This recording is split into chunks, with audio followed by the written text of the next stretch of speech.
How's everyone doing? Mask here, back with another Rwby Amity Arena video. Now today I'm going to be announcing the Oasis Arena Tournament 2. And also a big congratulations to Dark Souls for winning our first Oasis Arena Tournament, and Pikaru for coming in second. I'm hoping to expand the second tournament to include 32 players, and I've set up a bunch of graphics to help us take a look at the rules and how the tournament's going to run. But before I jump into that, let me also say, after I'm done introducing the Oasis Arena Tournament 2, I'm going to be showing you highlights from the first tournament. I got some semi-final matches and the finals, which were some of the best games I have yet to see. So make sure you stay tuned for that. But let's check out the Oasis Arena 2. It's going to be Sunday, November 18th at 11 a.m. Eastern, 8 a.m. Pacific time. Now, I know this is a little early, especially in PST, but I have to try to accommodate the EU players and also the players from Asia. So having it this early, it's just late enough that I'm confident the PST players can make it, and also it's not going to be at the early hours of the morning for those people in EU and Asia. So hopefully everyone's able to make it. I've done my best. This is kind of my sweet spot with the timing of the tournament. It's going to be a 32-player bracket, best of 3 matches, single elimination, and the current prize pool, all participants are going to receive 100 Schnee Premium Dust, SPD. This is going to help cover costs like having to swap kingdoms for the tournament, because you do have to unfortunately join the Oasis Academy in order to participate in this tournament. But don't fret, we are totally open to temporary membership just so you can compete in the tournament. And that's another one of the reasons I'm glad we can offer you 100 SPD for joining, because some people might need to migrate kingdoms, join the academy for the tournament, leave when it's done, and migrate back. But those two kingdom changes, totally covered. First and second place will receive the exclusive RTX badge and Nora skin in game, and the prize pool is currently at $35, and all donations during the tournament are going to increase this. And a big thank you to L-Star, Tula Clay, and myself for contributing to that $35 prize pool. And of course, thanks to the Oasis Arena 1 champion, Dark Souls, for donating the prize pool. Dark Souls won the first Oasis Arena tournament, and instead of taking the prize pool, he donated it forward to the Oasis Arena Tournament 2. So thanks again to Dark Souls, and congrats on winning our first tournament. So moving on, we have the general rules. Each match, of course, will be a best of 3. Deck modifications are only allowed between rounds, so you can change up your deck between rounds, obviously, because new cards are going to be added to the available card pool between rounds. But once you start a best of 3 match with your opponent, you can no longer make any changes to your deck. You're locked into that same deck for all 3 games. There are also no draws. I'll bring up the tie-breaking rules in just a moment. Cards are limited each round, like I was just explaining. I will show you that on another slide. And there is a competitive card/tower level cap /reductions being used. This is automatically implemented. It's what happens in your friendly duels in your academy, but I will go over that so you understand what I'm talking about. So we have the card restrictions by round. In round 1, you can only use cards up to Arena 1, and all of the cards available in round 1 are listed. Round 2, the same, as you can see, cards up to Arena 3. Our quarterfinals will feature cards up to Arena 5, and in our semi and in our finals, all cards are going to be legal, so you'll see people using all the cards in the game. But if you take a good look at the screen here, you'll be able to see which cards you have available to make a deck in any given round. Now, there are going to be no ties in the tournament. For our tiebreaker decisions, there are no draws. The player who is the closest to destroying the single next turret or tower wins. So I've got a good example here on the right that shows the difference between the 2 rulings that I was juggling between, and we've decided on this one. In the example shown, the red player on the top will be given the win, even though the blue player has done more overall damage, getting the first turret down to 1216 and the second turret down to 1076. the red player has done more damage to a single turret. The red player is closer to winning that over time. You only have to destroy one turret to win. So, because the blue player has one turret at 897, and both of the red player turrets are still over 1,000, the red player is going to win this tiebreaker decision in overtime. I hope that clears up any questions about that. Once again, I highly suggest it's absolutely mandatory that you join our Discord to participate in the tournament. And we have a huge rule section for the Oasis Arena tournaments in the Discord, as well as an awesome place to just talk about anything Rwby Amity Arena. And also a really nice spoiler section that has a warning when you're entering it, where you can talk about all things Rwby and the newest episodes coming out. So make sure to join that Discord. It's discord.gg/MasTV. But let's check out the last page I have here. There are automatic tower and card caps or reductions in place. And this is really cool because it levels the playing field, at least a little bit. So all towers are capped at level 9. So if you have a level 10 tower, your tower is reduced to level 9 for the tournament. This is the same thing with normal cards. Normal cards are capped at level 9, rare cards capped at level 7, and epic cards are capped at level 4. So if you have any cards that are over the levels listed here, they will be reduced to the level shown for the tournament.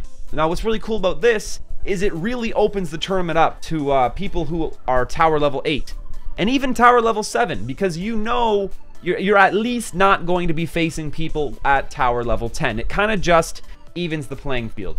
That being said, of course, one of our semi-finalists in our previous tournament was only at tower level 8 and was fighting at that one tower disadvantage the entire time and was extremely close to making it to the finals. I'm talking about Flash Z versus Pikaru, and their match went to a best of 3, and they were extremely close. So even if you're only at tower level 8, don't be scared. Come get in the action. You're only going to be at a 1 level disadvantage at max, so you can easily still outskill your opponents. Now, the next thing I want to show you is how to sign up for the tournament. So to sign up, you're going to go to smash.gg/OAT2, Oasis Arena Tournament 2. Press enter. It's going to bring you right to the tournament page. You press register at the top right. If you don't already have one, you'll have to register and sign up for a smash.gg account. And then when you get to this page here, the entry to the tournament's free. They might just ask for your first and last name, and you hit continue, sign your life away, and complete registration. That's going to enter you into the tournament. Registration complete. Now we should be able to see player details. There is currently 1 person signed up for the tournament, and I'm hoping the rest of you do as well. So, it's smash.gg/OAT2. I'll make sure that pops up right here beside me. Now make sure you get finished and signed up for that tournament ASAP, because there is only 32 spots and I'm expecting them to go quite fast. But to address another concern, it's yes, unfortunately you do have to move to the Atlas Kingdom and join the Oasis Academy to compete in the tournament. But I cannot stress enough, you only have to come join the Academy for the tournament. If you only want to come join temporarily, that is totally okay. We already have 2 to 3 members that competed in our first tournament that have left and went back to their previous academies, and they're expecting to come and join again for the next tournament. So that is another one of the reasons I'm glad you get 100 Schnee Premium Dust for joining, because that is the cost to move kingdoms. You move kingdoms by going to your profile link here. You're going to move kingdoms to Atlas. It'll cost you 50 dust. Come join the Oasis Academy for the tournament, and then we've already covered your 50 dust to head back home if that's what you choose to do. So I encourage all of you, come join the tournament. It's going to be an awesome event. Compete for some cool prizes, and of course the glory of winning the Oasis Arena Tournament 2. Now, I'm done talking about the upcoming tournament. Let's take a look at some of the highlights from our first Oasis Arena tournament. I'm going to leave you and just let the games play that I've picked out. I have coming up first the semi-final match between Pikaru, game 2, I believe it is, semi-final match between Pikaru and Flash. Could be wrong on which game it is, but it was phenomenal. It is an absolute insane match. I'm not going to spoil the result for you, but you gotta check it out. Coming, and right after that, there's my match versus Dark Souls in the semifinals. It was game 2, and probably the closest match I've ever seen. I've had nightmares about it ever since. And then I am playing the entire finals between Dark Souls and Pikaru. All 3 games. It was a best of 3, and it went to game 3. That will be played at the end. And of course, I'm just going to let them go. I'm going to do my best to have some timestamps probably in the description down below. And to help you find which games you're going to want to watch. But that's going to be it for me.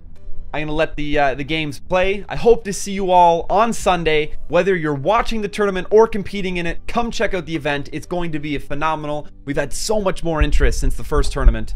And of course, good luck. I'm going to be entering it as well. I know Dark Souls is going to be. Pikaru's going to be there. The competition is going to be fierce. But I want to see you there. I want to get as many people in the tournament as we can. I have capped it at 32. But don't be shy. Come join the Discord. Discord.gg/MasTV. We also have an awesome general Rwby Amity Arena section there. I'm going to say it a million times until you all come join us. Whether you want to compete in the tournament or you just are really enjoying Rwby Amity Arena, come and join our Discord. It is awesome. They're going to make some friends in there, and have any questions you possibly have about the game, about the tournament, we have answers for you. So, once again, I hope to see you all on Sunday. Thanks for checking out this video. Enjoy the highlights I have coming up next. You got some semi-final action. You got the finals. That's going to be it for me today. Take it easy, everyone. Don't forget, stay classy. All right, let's go into game 1 between Flash Z and Pikaru. I am not going to forget my game versus Dark, but that's not what this is about. We're seeing King Taijitu on Flash. That's a card we have not seen yet in this tournament. It was just unlocked this round. We'll have to see how that plays out. Sniper Rwby getting that damage out on Pyrrha. Now that's a really good play by Flash. A lot of people get greedy with that Pyrrha shield and try to hit Sniper Rwby before she gets a chance to use her attack, because it actually shuts down. Now that was a really sweet. Pikaru just canceled the Ice Weiss attack. That's going to make this a very quick push for him. And it means Flash does not have an Ice Weiss of his own left for defense. So he's able to get some very good damage in. That tower's down to 19 now. But like I was saying, you want to be patient with that Pyrrha shield, because if Sniper Rwby dodges it and you don't get the one shot, you're then stuck with a Pyrrha without a shield, and Sniper Rwby gets a ton of damage onto Pyrrha from a range while she's trying to walk up to her. We're going to see a defensive Glinda. That turret's placed in the middle by Tut. That's a really good Glinda turret because it draws your opponent's characters. You can now see Sniper Rwby is running straight for this turret in the middle instead of for the outside turrets. And that basically just makes your characters suicide, because they're going to get hit by 1, 2, 3, 4 turrets while they're just sitting there. And here's King Taijitu showing off just how great of a Pyrrha counter he is. It just wraps Pyrrha. Pyrrha does no damage to it. And it's basically an absolute free kill. 1 for none. Shadow Blake getting the taunt off. That was actually huge. Nora mid-swing goes, nope, gotta go hit the clone. And Shadow Blake just traded like 3 for none. Pretty crazy there.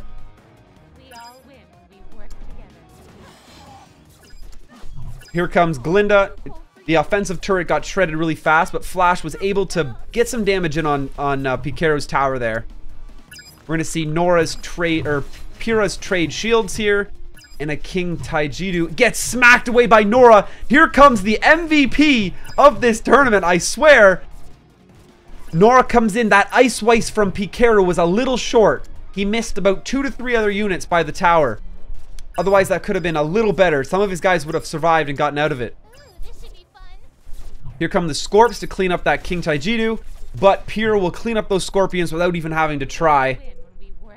And we still got a good game on our hands here. Pikaru has a serious advantage going into this overtime over Flash. up by about 1,300 damage. And of course, don't forget, there are no draws. So Pikero has the advantage going into that tiebreaker right now. That dropship is going to make it through. Those thugs get a couple more hits on the tower. That tower's down to 951 health. Here comes an offensive Nora. That smash hits Pyrrha away, but didn't really do a whole lot. That was a real good shield throw by Pikero, though. Cleaned up Ice Weiss. Scorpions come out. Scorpions won't quite be able to finish off Pyrrha. And there, that Pyrrha shield onto Ice Weiss. That is absolutely insane. That freeze miss means this is broken wide open for Flash. Flash got that tower down to 1,300. That Pyrrha shield pokes it to 1,000. Nora Nora's through. That tower's hitting Pyrrha. 566 damage. Flash has taken this game back. He's now ahead on the tiebreaker.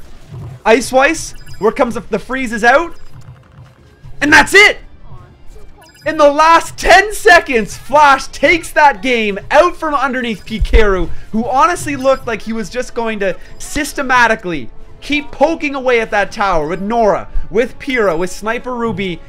But no, it all came down to that Ice Weiss miss. When Ice Weiss missed that freeze, when that Pyrrha shield framed perfectly at the very end, 1-2, instant snipe that Weiss. I'm sure Pikero knew at that moment. I'm surprised he didn't even lose the tower.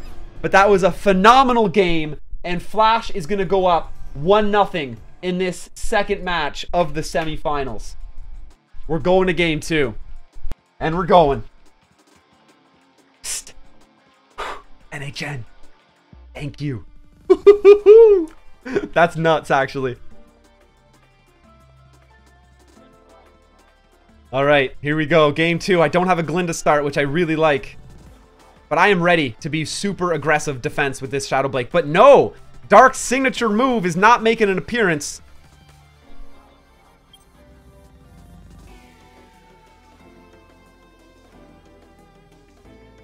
I should save Shadow Blake for a very specific reason.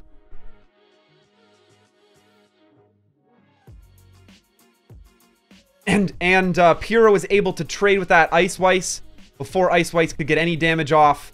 But Crow, hate you, Crow. This is gonna be, we're taking some serious damage here. I can't afford the aura to properly counter this. Dark still has, probably still even has an aura advantage on me. Let's see what kind of a push I can come up with here.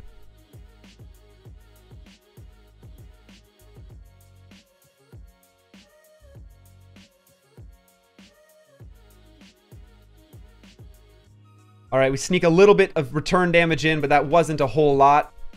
I'm going to go with defensive Shadow Blake here.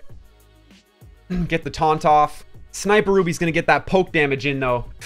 Whew! It's not looking good. We need to get a serious aura advantage to turn this around.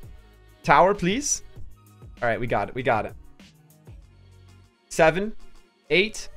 Are we seeing some thugs come in? We're going to go Nevermore Chick to soak them up. I just can't afford to take any more poke damage right now.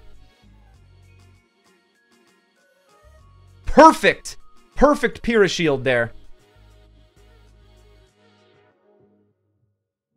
I got the tower. Pyrrha's going to get in for one smack, but it's just not enough. That was also a very costly push. And Dark's going to have an extremely strong counter push here on me. Oh, there it is. And the tower goes down. I was not able to... I was over aggressive here, and Dark constantly punished me for being so. Spending too much on my pushes. They were too easy to counter. Last game, I just defended, and I capitalized on Dark's mistakes. This game was the exact opposite. 38 seconds left. Let's see what we can come up with here.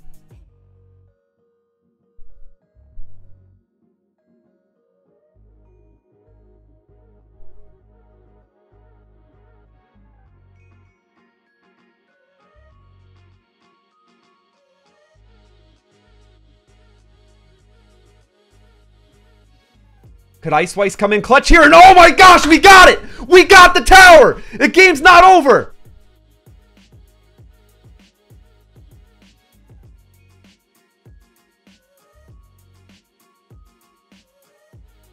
In fact, with a huge change of events, we have the lead on the left tower already.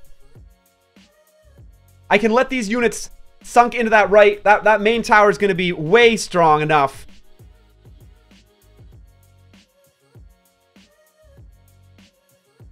See what kind of a counter push I can get going here with Glinda. Boom, we want Nora to take her out. Yup. Get that damage in. The swing made it through. But our tower is so hurting. I don't even know where that damage came from. Crow did a lot more than I thought. 2,000. Pyrrha, please. Shadow Blake. 1,800. Glinda. No! Oh, Pyrrha. 1603. 1604.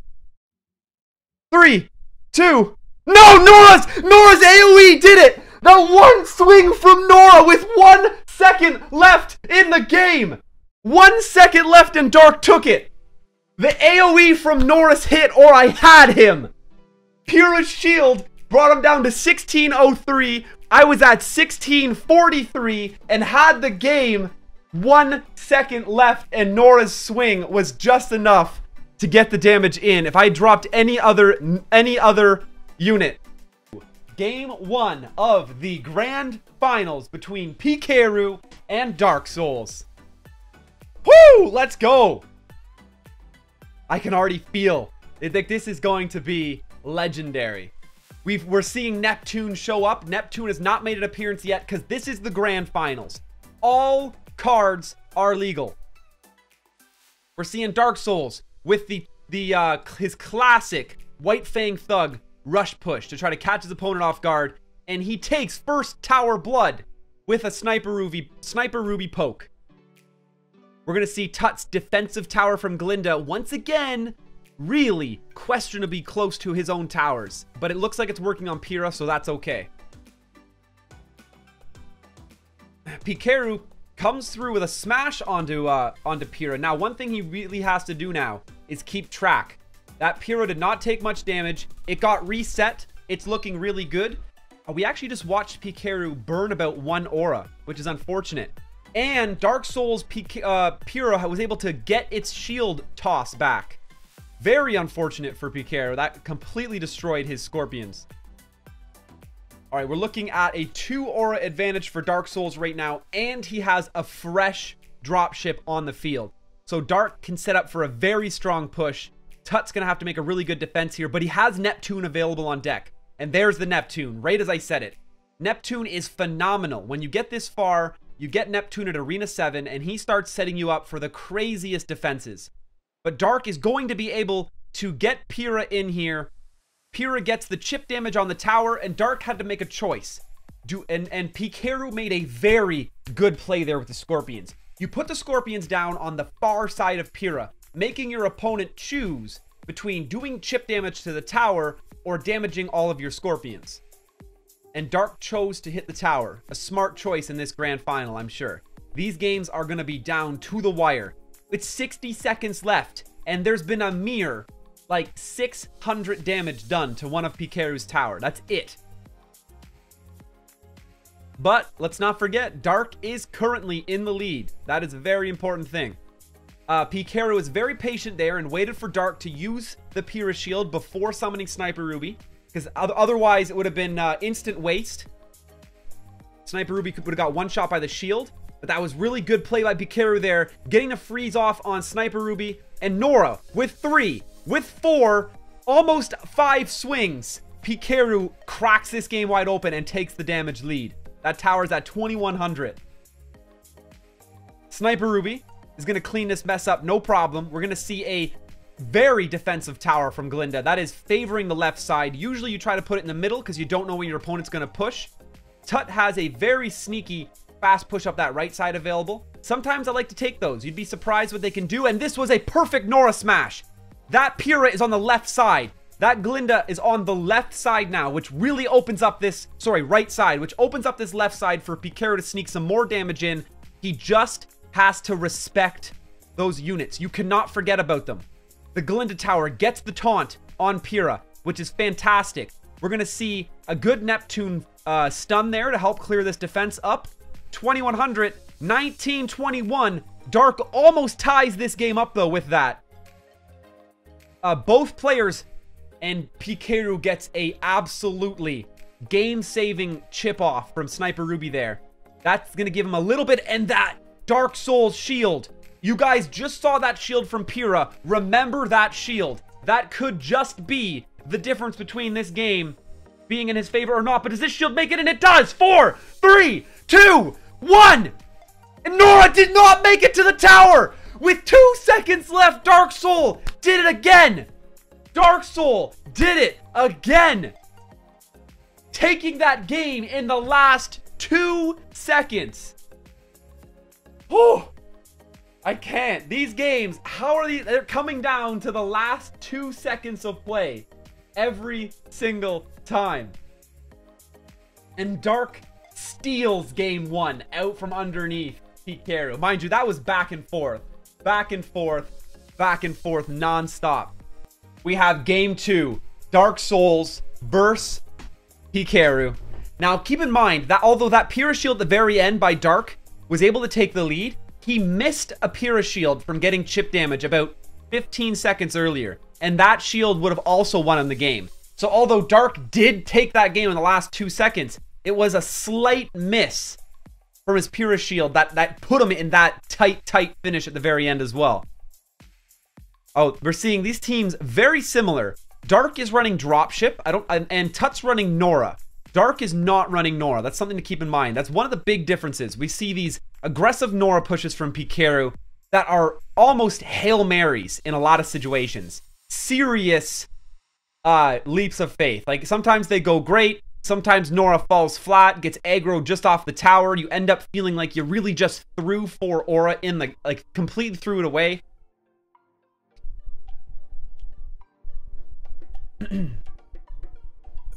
Here we go. We have Nora set up across from Pyrrha.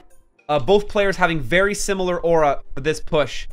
Tut is going to be forced into, but Neptune missed the Nora smash. Neptune can cancel Nora's smash mid swing if he gets that stun off the second she goes there. But that might have even been a Pyrrha shield cancel from Ice Weiss. I think Pikeru's Pyrrha no longer has a shield available. But this is going to be an easy freeze grab on that Sniper Rwby. Pyrrha's making it up to the tower. There's going to be some serious damage coming through here. And Pyrrha still either got the shield back or Pikeru did manage to hold on to it that whole time. That shield opened up that to be a seriously bad push for Dark Souls. Tons of damage was done to his tower. That might just be enough damage for Tut to hold on to. There's a long time to go, though. We have 2 minutes before a tiebreaker decision is made. Lots of time for players to actually crack towers open. One thing I would really like to see is when Dark drops his next unit. Right now, he's super vulnerable to a fast Ice Weiss Scorpion push up the right side from Tut. Dark's being very greedy with his Glinda turrets, putting them significantly on one side of the field. And here's a strat you're seeing from Pikeru that I do apologize. If I say Tut, I mean Pikeru. He's actually a great friend of mine, and their names are interchangeable.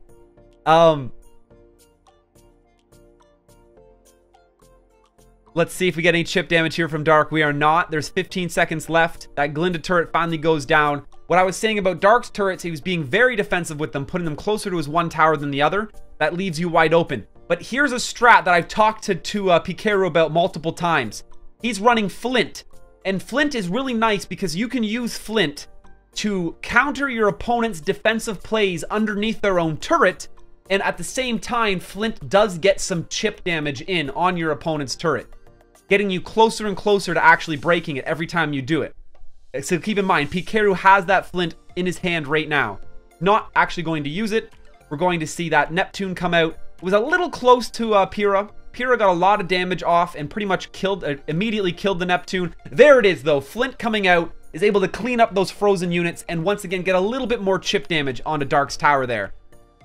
Pyrrha also gets the Pyrrha shield out. Dark's tower down to 800 with only 15 seconds left. He needs a phenomenal push. And Nora getting that smash off on Pyrrha is going to make that almost impossible. It looks like Tut is going to systematically take this game 2 in this grand final. And he does! We have a match on our hands. Our grand final is going to game 3, just like every match in our semifinal did. It's 1-1. It's anybody's tournament. Actually, not anybody's. It's Pikaru or Darks.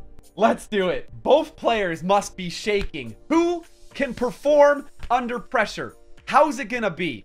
This match was completed. It was started 5 minutes ago. We're ready for it. No, we're not stopping. We're running straight in. This is the grand final match between Pikaru and Dark Souls. Let's get to it. We got Pikaru on the top this time, Dark Souls on the bottom, switching up the view a little bit. Dark has a Glinda opening, but he's going to go... Dark is infamous for... what Dark does here is he forces his opponent to play a high aura cost card before they might have wanted to. Because he plays a 2-cost card right away into his opponent, and he knows Tut's running a lot of high cost cards, so Tut's forced to play a 4 aura card to counter that 2 aura card of his. Pikaru getting that Pyrrha shield out as some chip damage on the tower. Dark's Thug, though, makes it through for some damage. His Pyrrha gets his shield off, and we are seeing a dropship make it through. There is some serious damage coming down here on Pikaru's tower. Dark makes it in with an Ice Weiss. The tower's going. The tower is gone. Dark draws first tower destruction in the first minute of this game, and that is hard to come back from. In a grand final like this, was that a choke? Did Pikaru drop it in the first minute? There's a ton of game time left. In-game music. No, what's happening?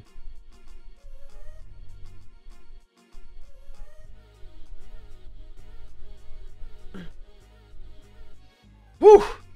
Alright. Pikaru's going to be able to defend that Pyrrha no problem, but he seriously needs to get some offense of his own. Really has any lane to choose from, but he's going to have to deal with Dark being able to drop units into his half of the field. That gets extremely annoying.